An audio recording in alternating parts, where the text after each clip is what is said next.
नमस्कार, ये आकाशवाणी शिमला है। अब आप रीना वर्मा से प्रादेशिक समाचार सुनिए। प्रदेश में मानसून की वर्षा का क्रम जारी है। मंडी जिले में बीती रात मूसलाधार बारिश ने जनजीवन को पूरी तरह अस्त व्यस्त कर दिया है।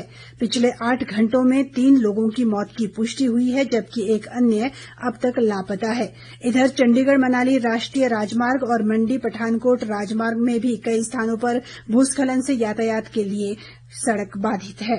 विस्तृत ब्यौरे के साथ हमारे मंडी जिला संवाददाता।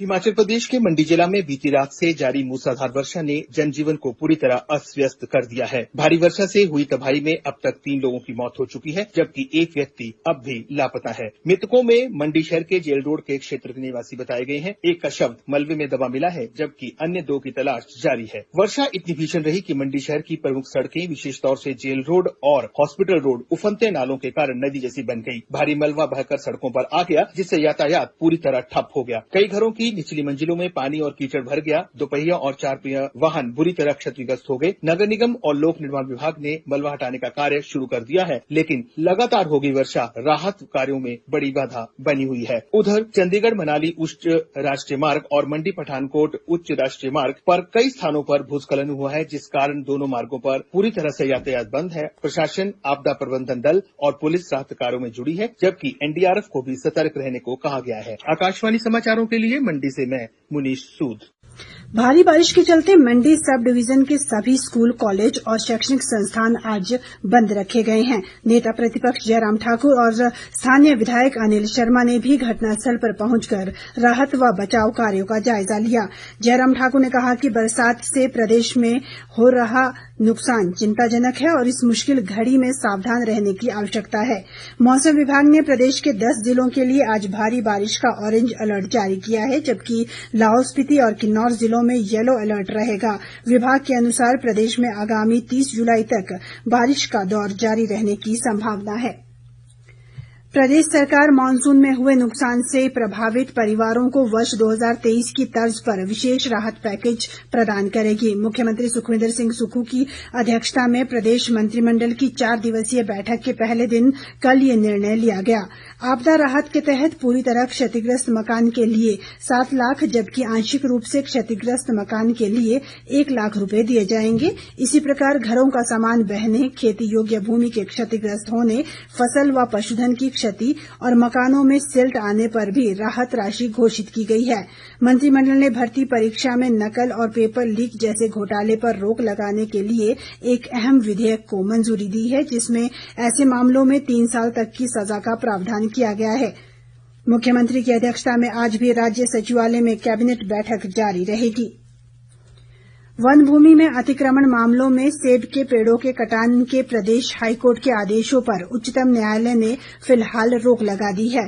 शिमला के पूर्व उप महापौर टिकेंद्र सिंह पंवर की याचिका पर उच्चतम न्यायालय ने ये आदेश दिए हैं। हाल ही में शिमला जिला के कई क्षेत्रों में हाईकोर्ट के आदेशों के अनुसार हजारों सेब के पेड़ काटने की प्रक्रिया जारी थी, जिसे टिकेंद्र पंवर ने अपनी याचिका में पर्यावरण सिद्धांतों का उल्लंघन बताया।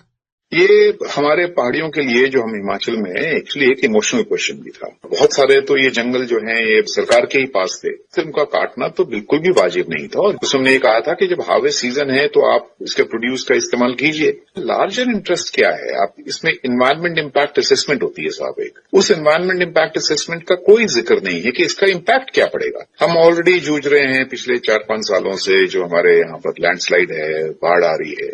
इधर वन भूमि से बेदखली, फसलों का समर्थन मूल्य घोषित करने और किसानों बागवानों की विभिन्न मांगों को लेकर आज हिमाचल किसान सभा व सेब उत्पादक संघ द्वारा शिमला में प्रदेश सचिवालय के समक्ष प्रदर्शन का आह्वान किया गया है। हिमाचल पथ परिवहन निगम और बस अड्डा प्राधिकरण की बोर्ड ऑफ डायरेक्टर्स की 2 महत्वपूर्ण बैठकें आज उप मुख्यमंत्री मुकेश अग्निहोत्री की अध्यक्षता में शिमला में जारी है। बैठक में एचआरटीसी को सशक्त बनाने और बसों के बेड़े को बढ़ाने के अलावा कर्मचारियों के वित्तीय लाभों पर चर्चा होगी।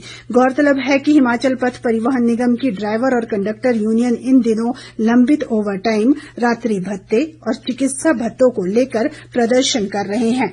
यूनियन ने वित्तीय देनदारियां न मिलने पर 1 अगस्त से ओवर टाइम, रात्रि ड्यूटी न करने का भी फैसला लिया है। न्यू एजुकेशन पॉलिसी 2020 के तहत अब तक प्रदेश के सरकारी स्कूलों में बच्चों को महीने में एक दिन स्थानीय बोली सिखाई जाएगी। शिक्षा विभाग द्वारा इस संबंध में जारी अधिसूचना के अनुसार महीने के आखिरी शनिवार यानी बैग फ्री डे पर बच्चों में स्थानीय भाषा, संस्कृति और वार्तालाप कौशल को बढ़ावा देने के लिए ये पहल की गई है। राष्ट्रीय शिक्षा नीति 2020 के आज 5 वर्ष पूरे हो रही है। राष्ट्रीय शिक्षा नीति भारत के विद्यालयों को ज्ञान प्राप्त करने के ऐसे स्थानों में बदलने की महत्वाकांक्षी योजना है जहां शिक्षा केवल पाठ्य पुस्तकों, अंकों या रटने तक सीमित न रहे। पिछले 5 वर्षों में इस नीति ने भारत में अधिक समावेशी, शिक्षार्थी केंद्रित और भविष्य अनुरूप शिक्षा प्रणाली की नींव रखी है।